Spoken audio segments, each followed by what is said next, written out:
અંકલેશ્વર જીઆઈડીસીમાં ધાર્મિક વિધિના બહાને મહિલાને વિશ્વાસમાં લઈને સોનાના દાગીના પડાવી છેતરપિંડી કરનાર ગેંગનો ભેદ ઉકેલી જીઆઈડીસી પોલીસે ગણતરીના દિવસોમાં 3 આરોપીઓને ઝડપી પાડી 1,12,000નો મુદ્દામાલ જપ્ત કરી તપાસ હાથ ધરી છે।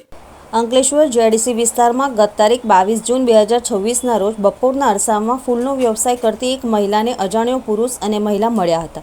બંનેએ ધાર્મિક વાતો કરી ખાસ વિધિ કરાવવાથી ધંધામાં પ્રગતિ થશે તેવી વાતો કરીને મહિલાનો વિશ્વાસ જીત્યો હતો। ત્યારબાદ વિધિના બહાને મહિલાએ પહેરેલા અંદાજે 63,000ના સોનાના દાગીના ઉતરાવી લઈ બંને આરોપીઓ ફરાર થઈ ગયા હતા। આ બનાવ અંગે અંકલેશ્વર જીઆઈડીસી પોલીસ મથકમાં ગુનો નોંધાયા બાદ પોલીસે તપાસનો ધમધમાટ શરૂ કર્યો હતો।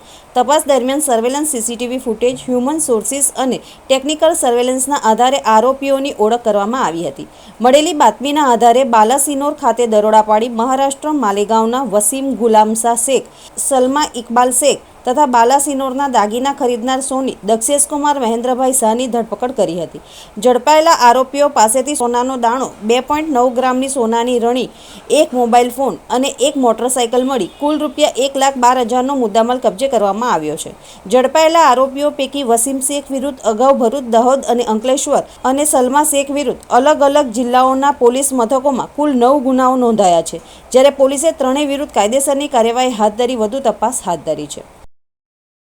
મિલકત વિરોધી ગુનાઓ જે છે તેના ડિટેક્શનના ભાગરૂપે માનનીય આઈજી સાહેબ તથા એસપી સાહેબની સૂચના અન્વયે અંકલેશ્વર જીઆઈડીસી પોલીસ સ્ટેશનને ખૂબ મોટી સફળતા મળી છે, જેમાં આ જે ગુનો જે છે તે ડિટેક્ટ કરવામાં હકીકત એવી છે કે આ બે પતિ પત્ની જે છે જેનું નામ છે વસીમ ગુલામશા શેખ તથા સલમા ઇકબાલ કમરુદ્દીન શેખ, તેઓ જે છે એ પતિ પત્ની હોવાનું દેખાડો કરતા હતા।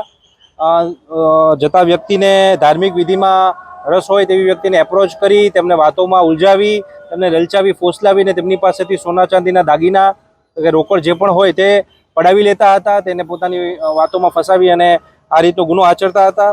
જેમાં ગુનો દાખલ કરી જીઆઈડીસી પોલીસ સ્ટેશને અલગ અલગ ટેકનિકનો ઉપયોગ કરી અને ગુનાનું ડિટેક્શન કર્યું છે અને આ તમામ મુદ્દામાલ છે કબજે કરવામાં આવ્યો છે। જેમાં મુદ્દામાલ લેનાર દક્ષેશકુમાર મહેન્દ્રભાઈ શાહ કે જે સોની છે તેનું પણ, જે બાલાસિનોરના છે, તેને પણ આમાં આરોપી તરીકે લઈ અને આગળની કાયદેસરની કાર્યવાહી કરવામાં આવી છે। કુલ 1,12,000 જેટલો મુદ્દામાલ જે છે એ રિકવર કરવામાં આવ્યો છે। આ બંને વિરુદ્ધ અગાઉ પણ અમરેલી, પોરબંદર, અમદાવાદ વગેરે અલગ અલગ જગ્યાએ 9 જેટલા ગુનાઓ પણ દાખલ થયેલા હોવાનું ધ્યાનમાં આવેલ છે, એટલે એક પ્રકારના હેબિચ્યુઅલ ઓફેન્ડર્સ છે તેવું ધ્યાનમાં આવેલ છે।